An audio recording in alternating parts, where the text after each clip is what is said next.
Obamagate. And Obamagate, for those who aren't aware, some would like to sort of cast it off as a conspiracy theory, and it very well could be. I have no idea. There's a lot of things, there are a lot of questions that need to be asked that haven't been answered.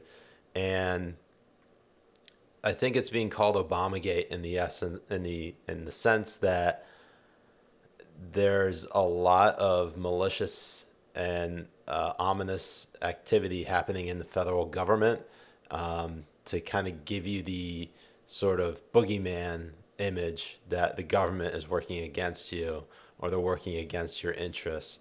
And President Trump seems to have embodied and embraced that 150%, to the point where he's now getting asked about it in press conferences. Obamagate. It's been going on for a long time. It's been going on from before I even got elected.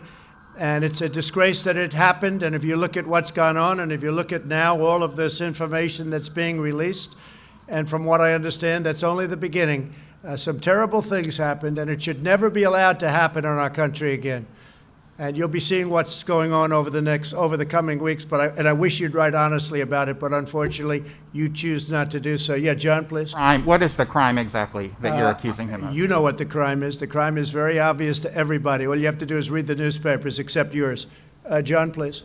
So from that answer, we didn't really learn anything about Obamagate. Rather, they just trashing the Washington Post's Philip Rucker.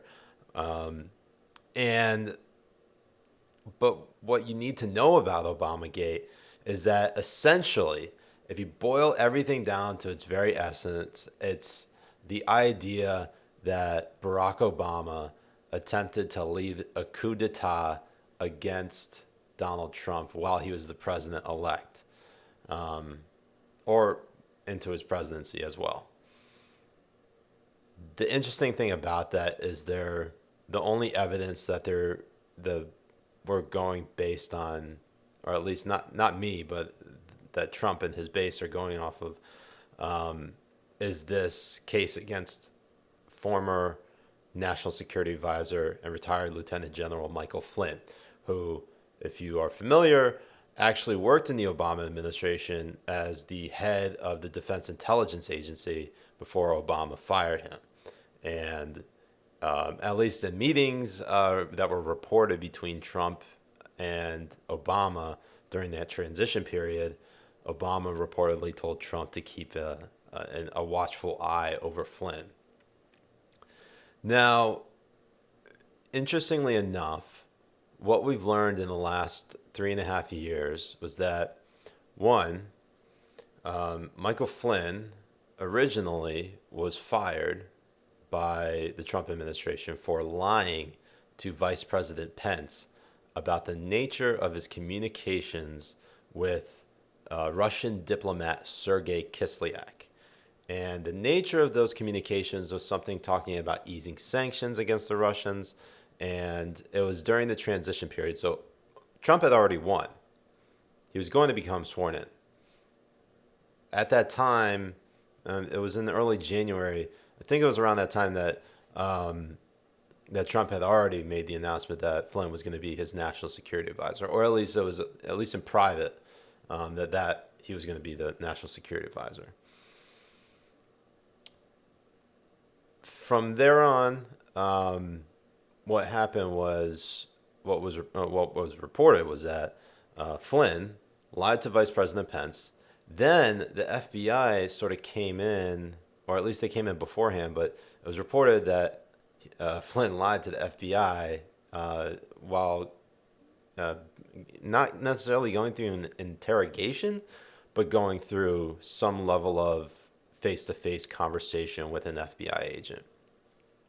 So the first mistake here is that the one thing, if there was any, the worst thing obviously here, of course, you shouldn't lie to the FBI. You should be obviously honest, but we're talking about the FBI, and it's not necessarily above reproach in terms of how they like to politicize certain situations. I mean, you could just look at COINTELPRO, and this is the essentially the operation that the FBI engaged in for under J. Edgar Hoover, pretty much from 1918, when the Red Scare began because of the Communist Revolution in Russia, to essentially the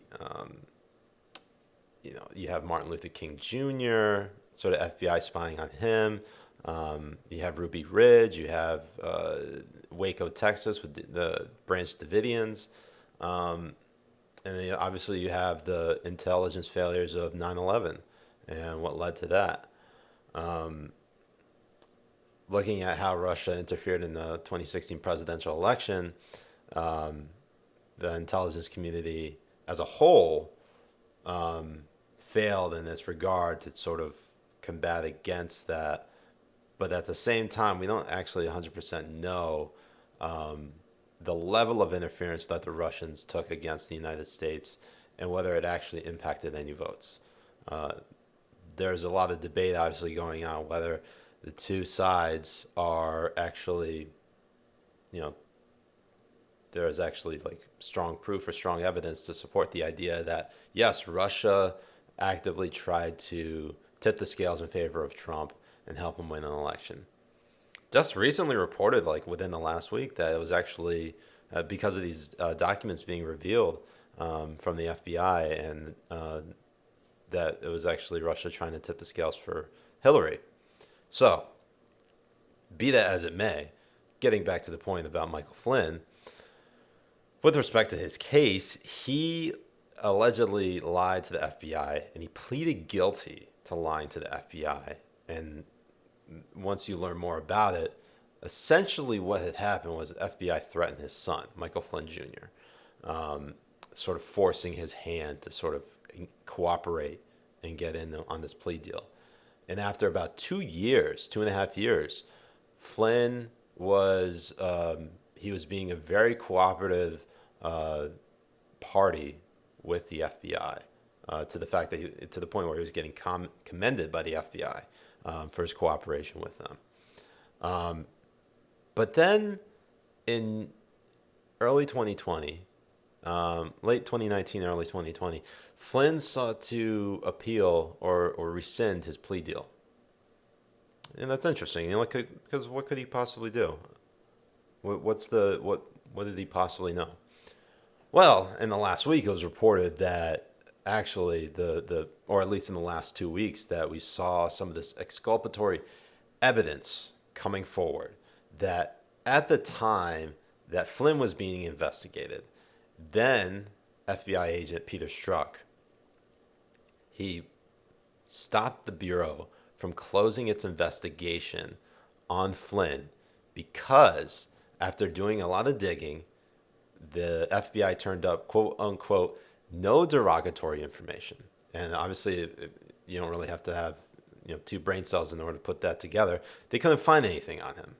And so essentially, what we've learned now about Peter Strzok is that he's obviously had a lot of political animus towards Donald Trump during the 2016 election, through his text message exchange with his mistress, Lisa Page, or at least former mistress or lover, what have you. The two are getting it on. Let's just boil it down right there. And they were texting each other, even though the two, I believe, were in their own respective marriages. So anyways, going on, based off of that, Strzok sought to, I have no idea what his intentions were or what is in his heart, but based on the evidence of what we've seen, it is reasonable to suggest or reasonable to conclude that Peter Strzok continued to investigate Michael Flynn because of his political animus or political hatred towards Donald Trump. So when we get to this part about unmasking in essence, to give you just a quick definition of it, not to get too into the weeds, but essentially what unmasking is identifying of a U.S. citizen, a lawful resident, or corporate entity in classified intelligence reports, typically produced by the National Security Agency, the NSA. Unmasking is designed for national security reasons only. It's supposed to help officials assess intelligence by providing the identity of someone two or more foreign spies might be discussing on a call. So these names are blocked out. They're redacted. You have no idea who these people are. When you order, say, an unmasking request, these things aren't typically turned down. Just like with the FISA process, the Foreign Intelligence Surveillance Court, where you would have to get a warrant in order to, say, spy on anyone, wiretap their phone calls, issue physical surveillance, what have you. Those aren't typically turned down. They're generally approved with unmasking requests because it's very routine.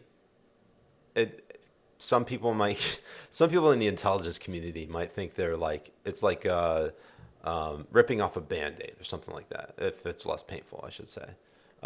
That's not the very routine. I guess a better, more routine is, say, like clipping your toenails. I don't know. I'm just throwing stuff out here. This is stream of consciousness stuff.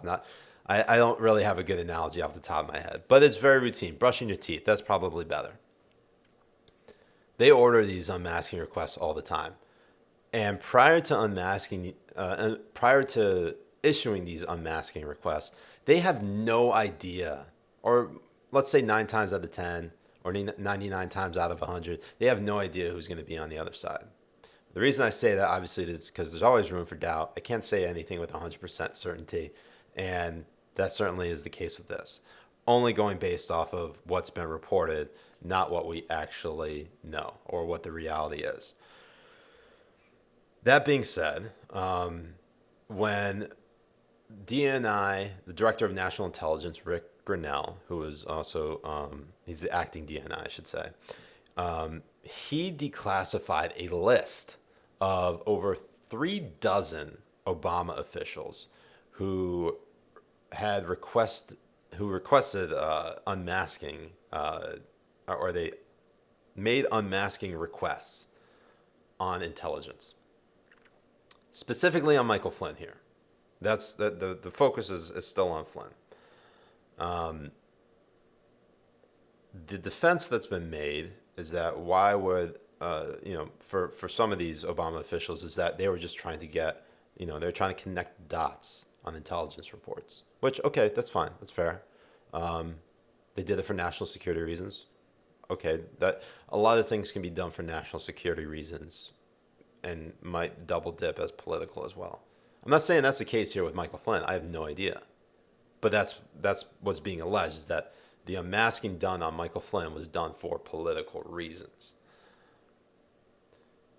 Going based off of that, Joe Biden, James Clapper, so Joe Biden, the former vice president, now the presumptive Democratic nominee, James Clapper, former NSA chief, former DNI, John Brennan, former CIA chief, James Comey, former FBI chief, director, former Obama chief of staff, McDonough, forgetting his first name. And then you had the U.S. ambassador to the UN, Samantha Power, who was actually part of the NSC from 2009 to 2013. But the time that she was on these unmasking requests, or her name was involved with these unmasking requests, she had left the NSC. She's not part of the national security branch. Have no idea why she was involved in it. She denies that she was even involved in the unmasking request of Michael Flynn in an interview, and now it looks like she's lying. So I don't know. Got to continue pressure on that. But it is very unusual for her to be involved in any unmasking requests for national security reasons, given the fact that she's the U.S. ambassador to the United Nations. I mean, WTF, guys, I can't see any reason why she, of all people, would need to have intelligence on Michael Flynn. Unless anything that has to do with, say, Michael Flynn's involvement with the UN, or whether Sergei Kislyak came into the picture, the Russian ambassador, or the possibility that somebody used her name to get those unmasking requests, which makes this all the more shadier. Where was I? Okay, so Joe Biden, this is what he had to say about unmasking Flynn. I do want to ask you about Michael Flynn, the former national security advisor to President Trump, and the move by the Justice Department last week to dismiss the case against him for lying to the FBI. The president said yesterday that that move is justified because President Obama targeted Flynn. He called it, quote, the biggest political crime in U.S. history. Your former Senate colleague, Charles Grassley, has added that Flynn was entrapped and asked on the Senate floor, what did Obama and Biden know? When did they know it? So what did you know about those moves to investigate Michael Flynn, and was there anything improper done? I know nothing about those moves to investigate Michael Flynn, number one. Number two, this is all about diversion. This is a game this guy plays all the time. The country is in crisis. We're in an economic crisis, a health crisis. We're in real trouble. He should stop trying to always divert attention from the real concerns of the American people. The American people are worried with good reason. He has acted irresponsibly from the very beginning. He continues to act irresponsibly. He hasn't done his job. This is all about diverting attention from the horrible way in which he has acted with what he did. We don't have coronavirus because of him, but we have the devastating impact of it because of his lack of a policy, his lack of action. It's all about diversion. I do want to press that. You say you didn't know anything about it, but you were reported to be at a January 5th, 2017 meeting where you and the president were briefed on the FBI's plan to question Michael Flynn over those conversations he had with the Russian ambassador Kislyak. Now, I thought you asked me whether or not I had anything to do with him being prosecuted. Okay. I'm sorry. I was aware that they asked for an investigation, but that's all I know about it, and I don't think anything else. Look, think about this. Can you imagine any other president of the United States focusing on this at the moment when the country is just absolutely concerned about their health, the health of their children, the health of their families, the health of their... I mean, we have an economic crisis. We have a health crisis. This is all about diverting attention. Focus on what's in front of us. Get us out of this, Mr. President. So, based on that clip, Joe Biden telling George Stephanopoulos on ABC's Good Morning America that he knows nothing about those moves to investigate Michael Flynn. Look, that could be an honest denial. He may not have known. I mean, this is Joe Biden we're talking about here. He can't put together a sentence. There's a very good chance that he just doesn't remember because his brain's melting. I don't know. That's a hunch. People might be giving him too much credit that he knew when he probably doesn't know anything. Based off of that, he was named on the list of people who tried to unmask Flynn. But here's the thing, and this is, I just want to put it out there so people don't get it twisted. People in the intelligence community, based on what we know, don't specifically target people in the unmasking process. Because when you go for unmasking, you don't know the names beforehand. So it's almost impossible to try to target somebody by issuing or requesting someone a name to be unmasked to connect the dots on intelligence reports because you don't know the name beforehand. So I think there's been a lot of misinformation about that. That's in a lot of right-wing circles, and at least just want to put that to rest because while Michael Flynn may very well have been targeted by the intelligence community, as we've seen with respect to the charges that have been made against him with his plea deal to trying to be sentenced because Peter Strzok was somehow involved, that doesn't necessarily mean that in the unmasking aspect of this case, he was being targeted. People like to say that Flynn pleaded guilty twice, so this is a miscarriage of justice, that the Department of Justice dropped this case against him. How did he get off?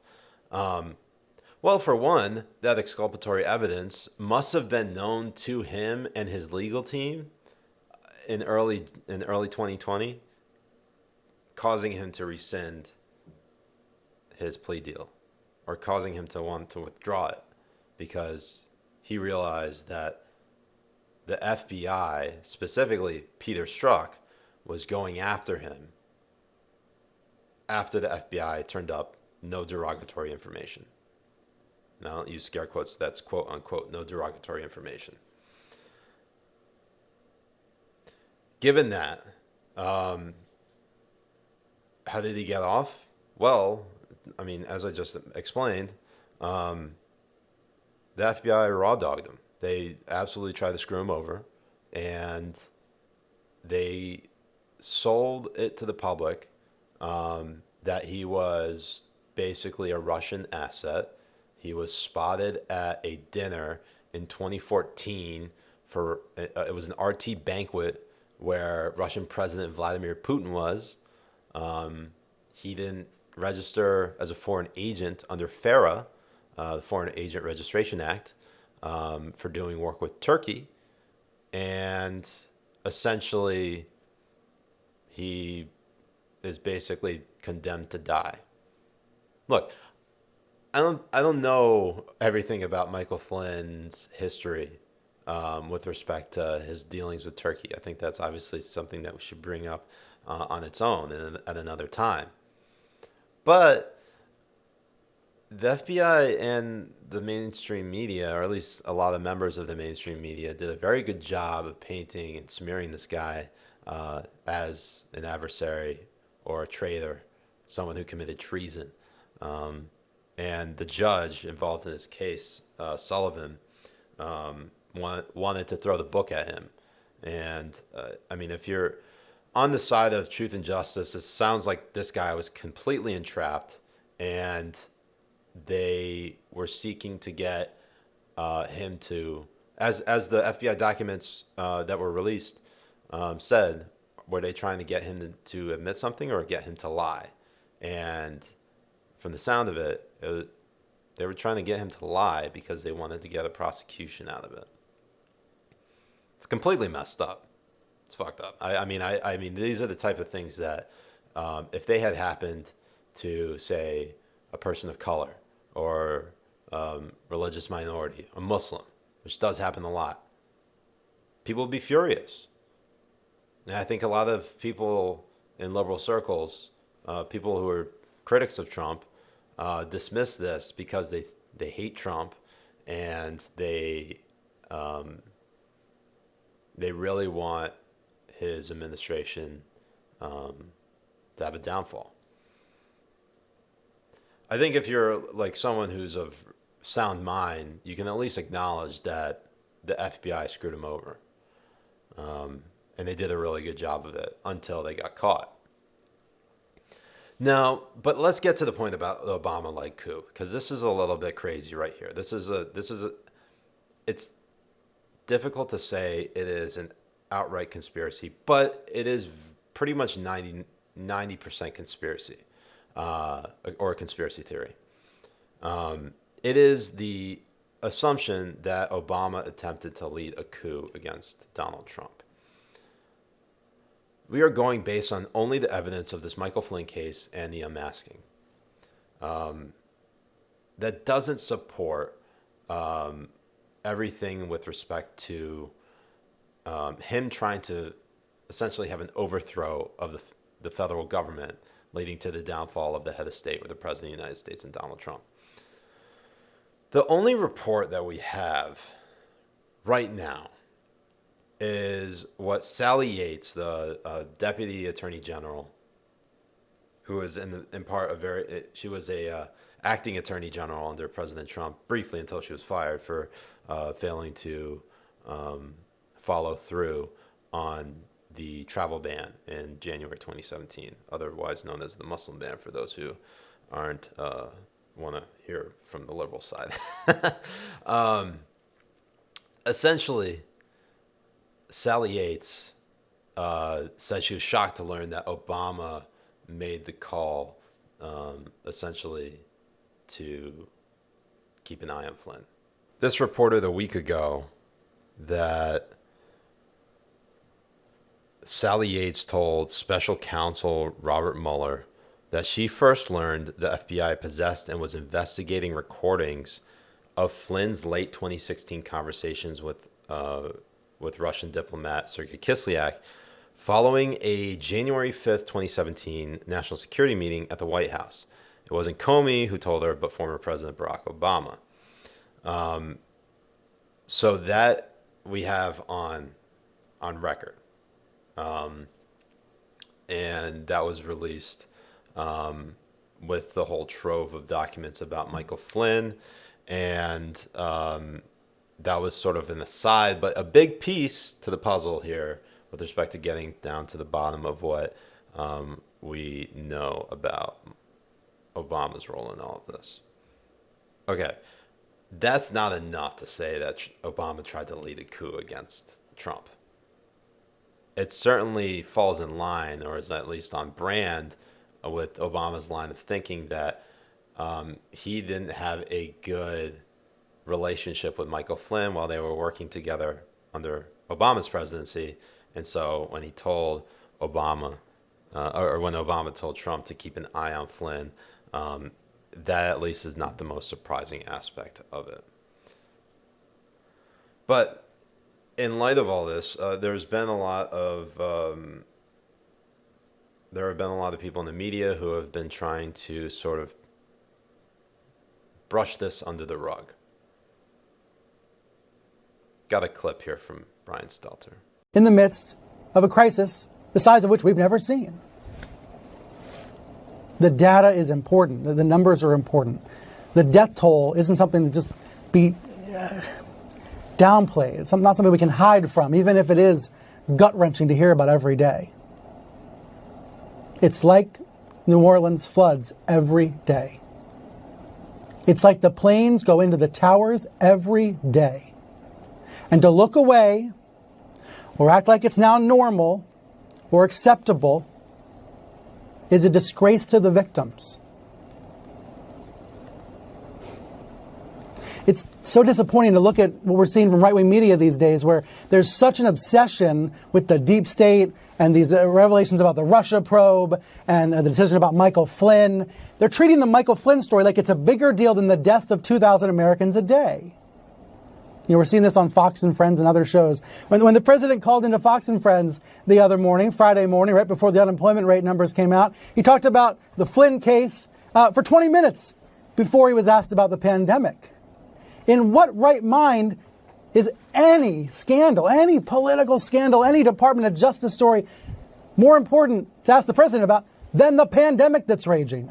Look, ultimately that's about news judgment. It's about lack of judgment. But I find it befuddling that some people are acting like this death toll is just normal and accepted and common and just another day now. Imagine if 1,000 to 2,000 Americans were dying a day from terror attacks. Imagine the president's response. All right, that's where we start. That's how I'm feeling. I'd love to know how you're feeling. So Stelter seems to be running cover for, I guess, the intelligence community. Or at least he's just trying to point out that why is everybody focusing on this Michael Flynn story when 2,000 Americans are dying every day from coronavirus? I mean, people have the capacity to cover both stories and have it not make a competition out of it. I mean, it's just sort of absurd. And it sounds like people are trying to paint the intelligence community or the FBI, this premier law enforcement agency, as like good guys. Like, they've done a lot of bad shit. I mean, you don't have to look at just this scenario here of the intelligence community sort of weaponizing itself against politicians. They've done it against Martin Luther King Jr. They've done it against the Communist Party in America.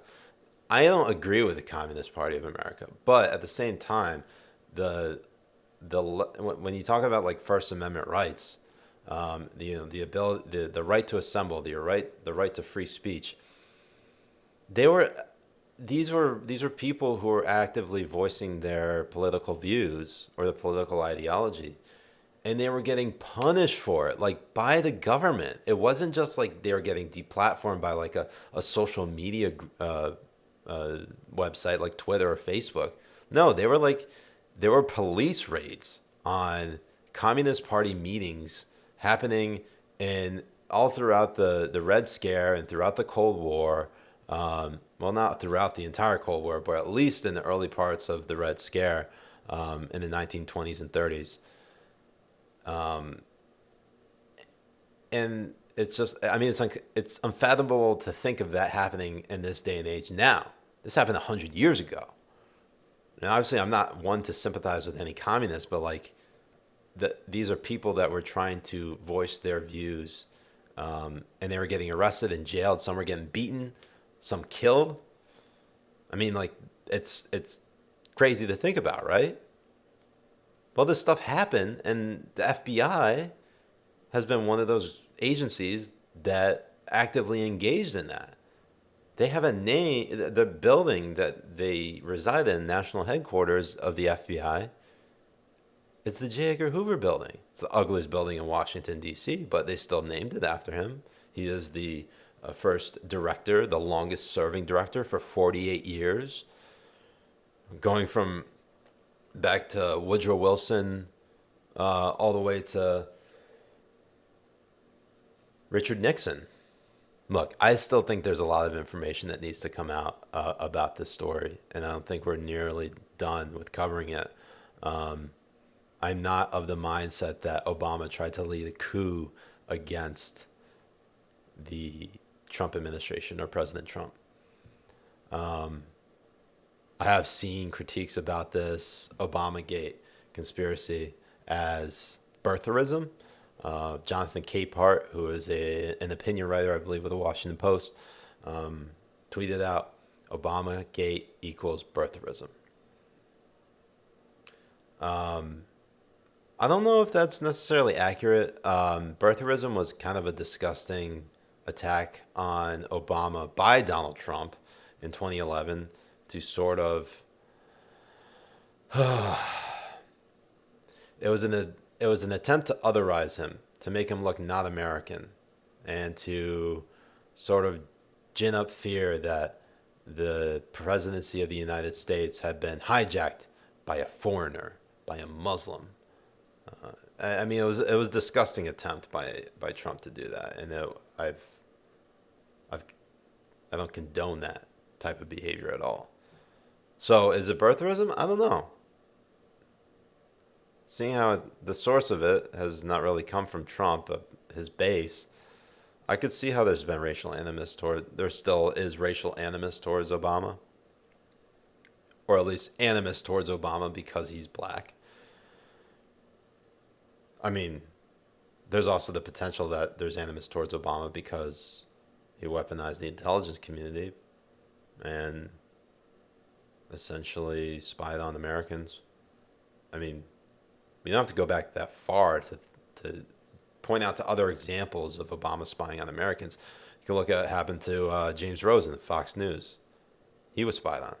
You look at NSA bulk collection of metadata through working with Verizon Wireless and tapping millions of Americans' phones and getting their information and their calling history and their calling records. That's what the whole Edward Snowden deal was about, is that he leaked that information about the NSA spying on millions of Americans, as opposed to, say, filing a whistleblower complaint. Now, at the same time, he was sort of a government contractor with Booz Allen, and at that time, there weren't really any reforms in place for Snowden to come forward with a whistleblower complaint. So he felt the need to fly out to Singapore to, talk to a number of journalists, one of them being Glenn Greenwald.